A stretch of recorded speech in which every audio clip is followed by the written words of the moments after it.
अस्सलामुअलैकुम वरहमतुल्लाहि वबरकातुहू। कैसे हैं आप सब? उम्मीद करती हूँ खैरियत से होंगे इंशाअल्लाह। मैं हूँ हाफिज़ा शहज़ादी, ऑनलाइन कुरान टीचर। बच्चों और फीमेल्स को कुरान पाक तजवीद के साथ पढ़ाती हूँ। अगर किसी ने कुरान पाक तजवीद के साथ ऑनलाइन पढ़ना हो तो वो मेरे दिए गए व्हाट्सएप नंबर पे कांटेक्ट कर सकते हैं। मेरे चैनल का नाम है लेट्स लर्न कुरान। वीडियो देखने से पहले मेरे चैनल को सब्सक्राइब करना ना भूलिए। आज हम तख्ती स्टार्ट करेंगे तफ़ख़ीम व तरक़ीक़ की। तफ़ख़ीम का मायने क्या है? हर्फ को पुर यानी मोटा पढ़ना, और तरक़ीक़ के मायने है हर्फ को बारीक पढ़ना। ठीक है, ये तो हो गया कि बारीक और जो है पुर पढ़ना। अब 3 हरूफ हैं अलिफ लाम रा। ये 3 हरूफ हैं जो कभी पुर पढ़े जाते हैं और कभी मोटे पढ़े जाते हैं। ठीक है, पुर पढ़े जाते हैं और कभी बारीक पढ़े जाते हैं। और अलिफ से पहले अगर पुर हर्फ आ जाए तो अलिफ को पुर, और बारीक हर्फ आ जाए तो अलिफ को बारीक पढ़ेंगे। अब पुर हर्फ कौन सा है, मतलब कि मोटा हर्फ कौन सा है जिसको हम मोटे हर्फ में से, अगर ये देखें मैं आपको बताती हूँ, ये कौला लिखा हुआ है ना। अब ये कौफ क्या है, हम इसको पुर पढ़ते हैं। अब अलिफ के साथ पहले कौफ मोटा हर्फ आ गया तो पढ़ेंगे इसको कौला, मतलब कि काफ मोटा है ना, अलिफ से पहले आ गया तो अलिफ भी हमारा जो है वो पुर पढ़ा जाएगा। अब यहाँ पे है काना। ठीक है, अब काफ बारीक है, अलिफ से पहले काफ बारीक आ रहा है तो हम इसको बारीक पढ़ेंगे काना।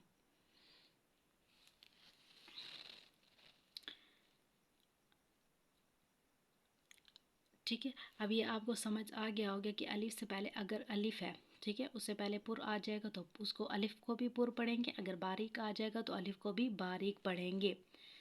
अब देखें, पहले हमने अलिफ के बारे में बताया है, लाम के बारे में अब बताएंगे। ठीक है, अब लाम क्या है, इसमें जलालत जो है अल्लाह, अल्लाह अज़्ज़ व जल जो है लाम से पहले।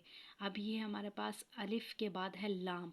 ठीक है, अलिफ हमने पढ़ा। ठीक है, अब हमने क्या कहा, लाम वाला पढ़ रहे हैं। अब जो अल्लाह में लाम आता है उससे पहले हर्फ पर, मतलब कि हर्फ के ऊपर ज़बर हो या पेश हो, तो हम इसको अल्लाह को जो है वो अल्लाह का नाम जो है वो पुर पढ़ेंगे यानी मोटा पढ़ेंगे। और अगर इसमें जलालत अल्लाह से, अल्लाह है ना, उसको लाम से पहले हर्फ के नीचे ज़ेर हो तो इसमें जलालत अल्लाह के लाम को बारीक पढ़ेंगे। ठीक है, आपको समझ आ गई होगी। पहले हमने पढ़ा था कि अलिफ, अलिफ क्या है, अलिफ से पहले अगर पुर हर्फ आ जाए तो उसको पुर पढ़ेंगे, बारीक हर्फ आ जाएगा तो उसको बारीक पढ़ेंगे। अब इसमें जलालत में क्या है कि अलिफ का, अल्लाह का जो लाम है, लाम से पहले हर्फ पर ज़बर या पेश हो तो उस लाम को हम पुर पढ़ेंगे। अगर इसमें अल्लाह में लाम से पहले ज़ेर हो तो इस लाम को हम बारीक पढ़ेंगे। ठीक है, और इसमें जलालत अल्लाह अज़्ज़ व जल के लाम के अलावा बाकी तमाम लाम बारीक पढ़ेंगे। ठीक है, मतलब कि उससे पहले अगर ज़बर ज़ेर होगी, पेश होगी, हम उसको बारीक ही पढ़ेंगे। जस्ट अल्लाह का नाम जो है उस लाम से पहले ज़बर और पेश आ जाएगा तो हम अल्लाह के लाम को पुर पढ़ेंगे। अब हमने अलिफ भी पढ़ लिया, लाम भी पढ़ लिया। अब मैं आपको बताती हूँ रॉ को पुर पढ़ने की, मतलब कि जो है मुझे काफ़ी स्टूडेंट्स ने कहा कि हमें कैसे पता चलेगा कि रा को पुर कैसे पढ़ना है। रा को पुर पढ़ने की जो सूरतें हैं, रा पर ज़बर या पेश हो। अब आप कहेंगे ज़बर या पेश कैसे? ठीक है, तो मैं आपको इसकी मिसाल के बताती हूँ, मिसाल को बताती हूँ। ठीक है, अब यहाँ पे क्या है, जैसे अलम तारा, अब रॉ पर क्या है, ज़बर है तो इसको हम मोटा पढ़ेंगे।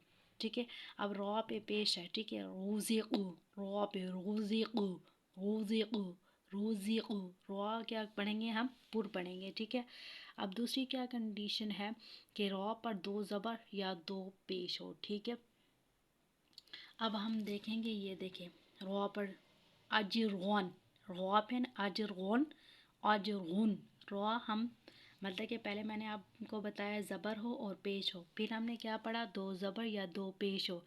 अब रॉ पर खड़ी ज़बर हो, खड़ा ज़बर हो। ठीक है, खड़ा ज़बर होगा तो ये देखें इब्राहीम, را پر کھڑی زبر ہے تو ہم اس را کو کیا کریں گے؟ پر پڑھیں گے. ابراہیم. اب تیسری کنڈیشن ہمارے پاس کیا ہے کہ را ساکن سے پہلے حرف پر زبر یا پیش ہو. پہلے ہم نے پڑھا کہ را کے اوپر، اب ہم پڑھیں گے را ساکن. را ساکن کیا ہوتا ہے کہ را پر جب جزم ہو اس سے پہلے حرف پر زبر یا پیش ہو. اب یہاں پہ ہم دیکھتے ہیں کہ را ساکن سے پہلے، ٹھیک ہے، اب یہاں را ساکن سے پہلے زبر ہے امسقابرنا. یہ دیکھیں نا، را ساکن سے پہلے با پر زبر ہے تو جب را ساکن سے پہلے لفظ پر زبر ہوگا تو ہم اس کو پر پڑھیں گے. اب اور دیکھتے ہیں کہ را ساکن سے پہلے جو ہے لفظ پر پیش ہو. اب یہ دیکھیں یرزقون ترجعون، را ساکن سے پہلے لفظ پہ حرف پہ پیش ہے. ٹھیک ہے، اب ہم اور پڑھتے ہیں کہ را ساکن سے پہلے عارضی زیر ہو. عارضی زیر وہ ہوتی ہے جو ہم لفظ حرف پر زیر نہیں ہوتی، ہم خود اسے زیر دے کے لفظ کو بناتے ہیں. جیسے یہ دیکھیں ارجعو اور ارجعی، ارکعو. ٹھیک ہے، عارضی زیر اسے کہتے ہیں. اور را ساکن سے پہلے زیر دوسرے کلمے میں ہو. یاد رکھیں کہ زیر جو ہے وہ دوسرے کلمے میں ہو را ساکن سے پہلے. اب یہ دیکھیں ربرحمہما.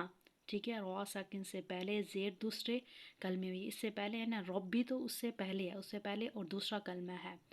را ساکن سے پہلے زیر دوسرے کلمے میں ہو. ٹھیک ہے، اب یہاں دیکھیں ربرحمہما میں دیکھیں را ساکن سے پہلے زیر دوسرے کلمے میں ہے. اب دیکھیں کہ را ساکن سے بعد حروف مصالیہ میں سے کوئی حرف اسی کلمے میں ہو. حروف مصالیہ کے حرف کون سے ہیں؟ ہمارے پاس حروف مصالیہ کے میں نے آپ کو پہلے بھی بتایا تھا. حروف مصالیہ کا جو ہے وہ صاد، ضاد، طا، ظا، غین، خا، قاف. غین، خا، قاف یہ ہمارے پاس 7 حروف ہیں. اگر یہ را ساکن کے بعد آ جاتے ہیں، را ساکن سے بعد آ جاتے ہیں، یہ را ساکن سے پہلے یہ دیکھیں فی قرطاسن. اب را ساکن سے پہلے را ساکن کے بعد قا آ گیا. یہاں پہ دیکھیں مرصقادن، را ساکن سے بعد جو ہے وہ صاد آ گیا. تو یہ حروف مصالیہ میں سے جب آئے گا تو ہم را کو پر پڑھیں گے. را کی اب میں نے کنڈیشن کیا بتائی ہیں، یاد رکھیے. را پر زبر ہو یا پیش ہو، 2 زبر ہو یا 2 پیش ہو، را پر کھڑا زبر ہو. ٹھیک ہے، اور را ساکن سے پہلے ٹھیک ہے حرف پر زبر یا پیش ہو. را ساکن سے پہلے عارضی زیر ہو، اور را ساکن سے پہلے زیر دوسرے کلمے، اسی کلمے میں نہیں دوسرے کلمے میں ہو. اور را ساکن کے بعد جو ہے وہ حروف مصالیہ میں سے کوئی حرف آ جائے. حروف مصالیہ کون کون سے ہیں؟ صاد، ضاد، طا، ظا، غین، خا، قاف. اب ہم نے کیا پڑھنا ہے؟ را کو باریک کا پڑھیں گے. را کو باریک پڑھنے کی کیا صورت ہے؟ را کے نیچے زیر یا 2 زیر ہوں. اب ہم یہاں دیکھ را کے نیچے زیر یا 2 زیر ہوں.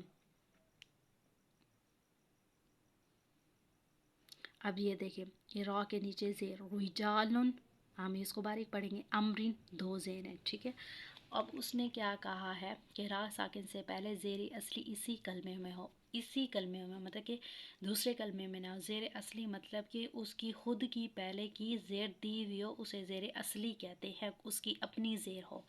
ٹھیک ہے، را ساکن سے پہلے زیر اصلی اسی کلمے میں ہو. را ساکن سے پہلے یہ دیکھیں فانذر، قم فانذر، را ساکن سے پہلے زیر اسی کلمے میں ہے فانذر. ٹھیک ہے، اور انہوں نے پھر بتایا کہ را ساکن سے پہلے یا ساکنہ ہو. یا ساکنہ اسے کہتے ہیں، یہ دیکھیں خیرن اور نذیر. اب آپ کہیں گے را ساکن کیسے ہوگا؟ یہ ایک موقوف علی ہے، مطلب کہ جہاں پہ ہم وقف کیا جاتا ہے. اگر اس حرف کے اوپر 2 پیش ہوں یا 2 زیر ہوں اس کے نیچے تو ہم را کو ساکن کر دیتے ہیں. اب را پہ ساکن ہو گیا وقف کی حالت میں، اور اس سے پہلے یا ساکن ہے. ٹھیک ہے، تو یہاں پہ بھی ہم را کو جو ہے یا آ جائے گا، مطلب کہ جہاں پہ را سے پہلے یا ساکنہ ہوگا تو وہاں پہ را کو ہم باریک پڑھیں گے. عارضی حرکت، قرآن پاک میں بعض کلمات الف سے شروع ہوتے ہیں اور الف پہ کوئی حرکت نہیں ہوتی، ٹھیک ہے۔ اب بعض کلمات قرآن پاک میں ہے، یہاں پہ ارجی، تو ہم الف کے نیچے زیر دے کے اس کو عارضی زیر دے کے تو اس کو ہم کلمات کو ادا کرتے ہیں، ٹھیک ہے۔ امید ہے کہ آپ کو آج کی ویڈیو بہترین طریقے سے سمجھ آئی ہوگی کہ ہم الف لام را کو کس حالت میں پر اور باریک پڑھتے ہیں۔ صدق اللہ العظیم، جزاک اللہ خیرا کثیرا فی الدنیا والآخرہ۔